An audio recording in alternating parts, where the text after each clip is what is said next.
बरसात में pizza delivery वाली बहू। सोनिया रात 8 बजे एक सोसाइटी में पिज्जा डिलीवरी करने जाती है। जैसे ही दरवाजा खुलता है, एक बूढ़ी औरत जिसका नाम कुसुम था, वो सोनिया से पिज्जा लेती है। अचानक से मौसम खराब हो जाता है और जोर जोर से बारिश शुरू हो जाती है।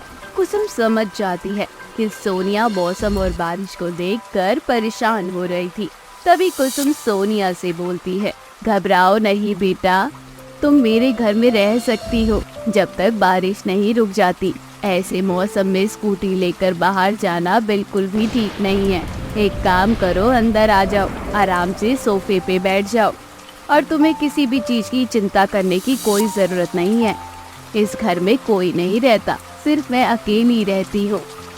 नहीं नहीं आंटी जी, आपको परेशान होने की जरूरत नहीं है। हमारा तो काम ही यही है, चाहे बारिश हो चाहे धूप हो, हमेशा अपना काम समय से करने के लिए तैयार रहना पड़ता है हमें। मैं जानती हूँ डिलीवरी का काम कैसा होता है, लेकिन मेरी बात मानो तो अभी थोड़ी देर के लिए रुक जाओ, क्योंकि बाहर मौसम बहुत खराब है और इतनी रात में बारिश में स्कूटी लेकर जाना बिल्कुल भी ठीक नहीं है। तुम मेरी बेटी के समान हो, इसलिए तुम्हें समझा रही हूँ। आपका बहुत बहुत शुक्रिया आंटी, चलिए ठीक है।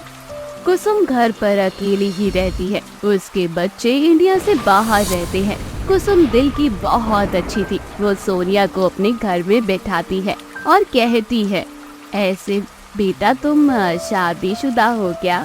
जी आंटी, मैं शादीशुदा हूँ, मेरे 2 बच्चे भी हैं, हस्बैंड है, सासू माँ है, सब लोग हैं मेरे परिवार में।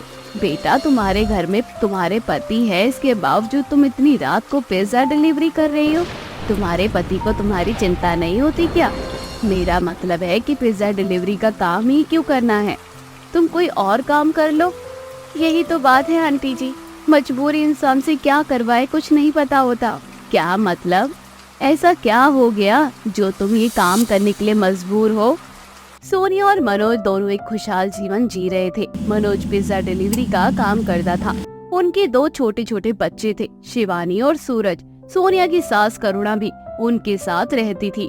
ऐसे ही एक दिन, बच्चों तुम लोग स्कूल से वापस क्यों आ गए? मतलब स्कूल तो 2 बजे बंद होता है ना, और अभी तो सुबह के 9 बज रहे हैं। मम्मी, हमें स्कूल से निकाल दिया है क्योंकि 6 महीने से स्कूल की फीस नहीं जा रही है। तुमने मुझे क्यों नहीं बताया कि तुम्हें स्कूल में फीस के लिए बोला जा रहा है? घर में इतना सब कुछ हो गया, मेरा ध्यान ही नहीं गया इसके ऊपर। माँ, हम आपको कैसे बताते कि स्कूल में फीस जमा करनी है? घर में इतना सब कुछ हो गया, ऊपर से अब तो घर में कमाने वाला भी कोई नहीं है। फिर आप कहाँ से पैसे लाती, कहाँ से हमारी फीस भरती? इसलिए अब हम स्कूल नहीं जाएंगे माँ।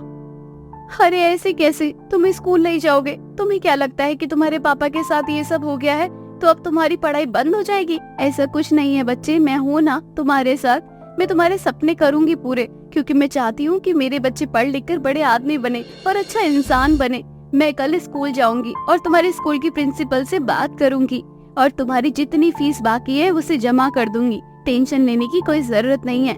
कोई भी बात हो मुझे आकर बता दिया करो।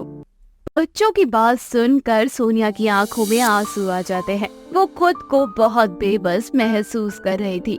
बेचारी मजबूरी में अपने कुछ जेवर गिरवी रखकर कुछ पैसे सोनार से उधार ले आती है और उन्हीं पैसों से थोड़े पैसे बच्चों के स्कूल में जमा कर देती है और बाकी पैसों से घर राशन डलवा लेती है। ऐसे ही समय बीत जाता है। धीरे धीरे उधार के पैसे भी खत्म हो जाते हैं और घर की आर्थिक हालत बद से बदतर होती जा रही थी। मनोज की दवाई के लिए भी सोनिया के पास अब पैसे नहीं थे। एक दिन ऐसे ही सोनिया घर की साफ सफाई कर रही थी। घर के बाहर मनोज की खराब स्कूटी पड़ी हुई थी। उसे देखकर सोनिया के दिमाग में पिज्जा डिलीवरी करने की बात आती है।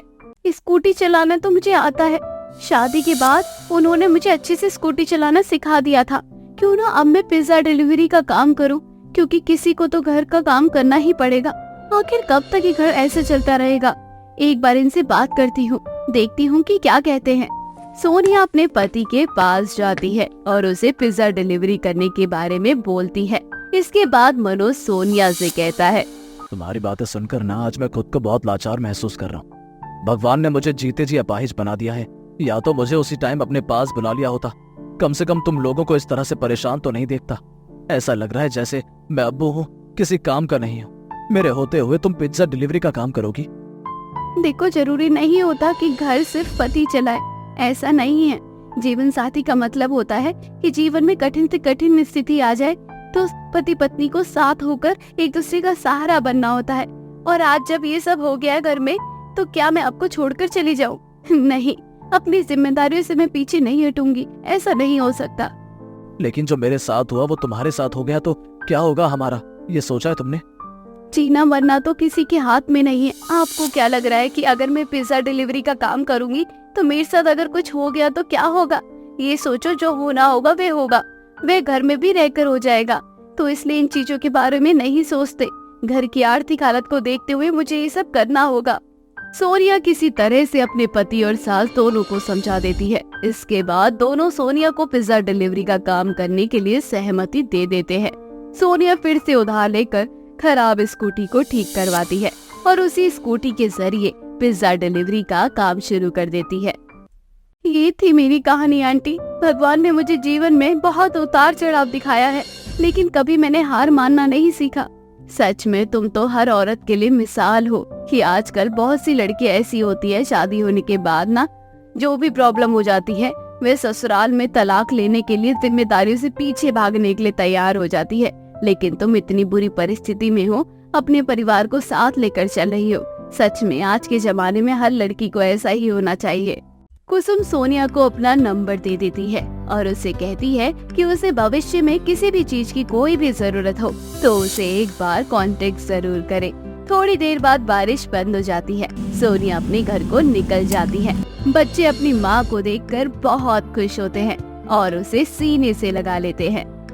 मीरा, जो कि बहुत काली थी, हर कोई उसे उसके काले रंग के लिए बोलता था। ऐसे ही एक दिन मीरा कॉलेज जाती है, तभी उसकी कॉलेज फ्रेंड अंजलि उससे बोलती है, अरे मीरा, पराठे तो लेकर आई है ना?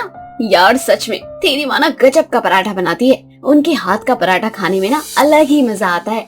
मैं तो कहती हूँ कि तू भी अपनी माँ से पराठा बनाना सीख ले। कब कहाँ कौन सी चीज काम आ जाए कुछ नहीं पता। यार बात तो तू बिल्कुल सही कह रही है। मेरी माँ ना इतनी टैलेंटेड है, लेकिन फिर भी मैं अपनी माँ से कुछ सीखने की चाह नहीं रखती। अब मैं ना अपनी माँ से पराठा बनाना सीखूंगी। मुझे भी अपनी माँ के हाथ का बना हुआ पराठा बहुत पसंद है, क्योंकि मेरी माँ बनाते ही इतना लाजवाब पराठा है। अच्छा, अभी फिलहाल के लिए जो पराठा लेकर आई है वह मुझे दे दे और अपनी माँ से घर जाकर सीख लेना। घर आकर मीरा अपनी माँ से पराठे बनाना सीखती है और कुछ ही दिनों में मीरा अपनी माँ से भी बहुत बेहतर पराठे बनाना सीख जाती है। अब हर कोई मीरा के हाथ के बने पराठे खाने को करते हैं। ऐसे ही कॉलेज में राहुल नाम के एक लड़के को मीरा से प्यार हो जाता है। वो मीरा के काले रंग को छोड़ उसके मन से प्यार करने लगता है और परिवार के खिलाफ जाकर मीरा से शादी कर लेता है। शादी के बाद मीरा के ससुराल में उसकी सास विमला उसे बिल्कुल भी पसंद नहीं करती थी, क्योंकि मीरा काली थी। मेरे बेटे ने तो मेरी नाक कटवा दी। आखिर क्या देख लिया इस काली कलूटी के अंदर जो इसे इस घर की बहू बना कर ले आया। अरे माना कि आजकल बच्चों का अफेयर चलता है शादी से पहले, इसका मतलब ये नहीं कि हर लड़की से शादी हो जाए। ऐसे ही एक दिन मीरा अपनी सास के लिए पराठे बना कर लाती है। सास को पराठे बहुत पसंद आते हैं और वो मीरा से बोलती है, काली माई सच सच बता, ये पराठे तूने ही बनाए हैं या फिर ऑनलाइन तूने बाहर से मंगा लिया? क्योंकि तेरी शक्ल देखकर तो कोई भी अंदाजा नहीं लगा सकता कि ये पराठा तूने बनाया है। माँ जी, भले ही मैं काली हूँ, लेकिन भगवान ने ना मुझे बहुत अच्छे गुण दे रखे हैं। मुझे घर के सारे काम आते हैं। घर और बाहर दोनों चीजों को मैं अच्छे से संभाल सकती हूँ। और ये पराठे जो आप खा रहे हैं ना, ये मेरी माँ ने मुझे बनाना सिखाया है। और माँ का सिखाया हुआ चीज हमेशा बच्चों को अच्छा महसूस करवाता है। जैसे कि आज मुझे बहुत अच्छा महसूस हो रहा है। आपको मेरे हाथ का बना हुआ पराठा इतना ज्यादा पसंद आया है। पराठा तो पसंद आया, लेकिन तू मुझे अभी तक पसंद नहीं आई। ऐसे ही समय बीतने लगता है। मीरा अपनी सास को खुश करने की काफी कोशिश करती है, लेकिन उसकी सास पर कोई असर नहीं होता। ऐसे ही एक दिन राहुल का एक्सीडेंट हो जाता है और एक्सीडेंट में राहुल अपने दोनों पैर गंवा देता है। राहुल अब जिंदगी भर के लिए अपाहिज हो जाता है। घर में राहुल ही कमाने वाला था और राहुल की वजह से घर चलता है। इतना सब होने के बाद भी घर की आर्थिक हालत धीरे धीरे खराब होने लग रही थी और घर की स्थिति को देखते हुए मीरा अब एक ढाबे पर पराठे बनाने का काम शुरू करती है, जहां उसे महीने का 8,000 मिलता था और उसी से वे अपने घर का खर्चा चलाती थी। ऐसे ही एक दिन ढाबे पर एक आदमी आता है और वे ढाबे का मालिक से कहता है, भाई साहब, मुझे आपके ढाबे के बने हुए 150 पराठे चाहिए। आपके पराठे बड़े स्वादिष्ट होते हैं और आपके पराठे की डिमांड तो अब धीरे धीरे और ज्यादा बढ़ती जा रही है। सच में आपके यहाँ के कारीगर तो बड़े ही अच्छे हैं, बहुत स्वादिष्ट पराठे बनाते हैं वो। भाई साहब आप बिल्कुल भी चिंता मत करो, आपको समय से 150 पराठे का ऑर्डर मिल जाएगा। इन सब से मालिक बहुत खुश होता है और मालिक खुशी खुशी मीरा की तनख्वाह 8 से 15 कर देता है, क्योंकि पराठे बनाने का काम तो मीरा ही करती थी। इसलिए मीरा की वजह से मालिक का ढाबा दिन प्रतिदिन अच्छा चलने लगता है। ऐसे ही एक दिन मीरा ढाबे पर आना थोड़ा लेट हो जाता है और वे अपने मालिक से कहती है, माफ करना मालिक, आजकल मेरे पति की तबीयत थोड़ी खराब है, इस वजह से मैं थोड़ा लेट हो गई। मैं कल से समय पर आऊंगी। अरे मीरा, तुम्हें यहाँ कोई कुछ नहीं कहेगा। जिस दिन तुम्हें लगे कि तुम लेट आओगे मुझे फोन कर बता देना। बाकी मुझे इनसे कोई भी दिक्कत नहीं है, क्योंकि तुम्हारी वजह से ही तो मेरा ढाबा चल रहा है। अगर तुम इतना स्वादिष्ट पराठा नहीं बनाती तो शायद मेरे लोग ढाबे पर खाना खाने के लिए नहीं आते। तुम तो लक्ष्मी हो हमारे लिए, इसलिए अपनी लक्ष्मी से नाराज नहीं होते, बल्कि उसे तो पूजा जाता है। ये तो आपका बड़प्पन है मालिक, वरना कहाँ आजकल के लोग अपने कारीगर को इतना सम्मान देते हैं। ऐसे ही धीरे धीरे अब मालिक की तबीयत खराब होने लग रही थी। मालिक की तबीयत बहुत ही ज्यादा खराब हो चुकी थी, जिस वजह से मालिक का बेटा बड़ा अर्जुन अब ढाबे की देखरेख कर रहा था। ऐसे ही एक दिन मीरा ढाबे पर लेट आती है, जिस वजह से अर्जुन मीरा को बहुत सुनाता है और कहता है, ये कौन सा समय है ढाबे पर आने का? भूल गई हो क्या कि यहाँ सुबह 10 बजे तक सबको पहुँच जाना होता है और तुम होगी 10:30 बजे यहाँ आ रही हो? मुफ्त के पैसे चाहिए क्या तुम्हें? तो मुझे वो भी बता दो। नहीं साहब, घर में कुछ जरूरी काम था, इसलिए बस आधा घंटा लेट हो गई। तुम्हारे घर में कुछ भी हो, मुझे उससे क्या लेना देना? घर के जरूरी काम के लिए तुम्हें सैलरी नहीं मिलती, बल्कि यहाँ ढाबे पर काम करने की वजह से तुम्हें सैलरी मिलती है। आधा घंटा लेट आई हो, इस वजह से तुम्हारी सैलरी में से पैसे काट लूंगा।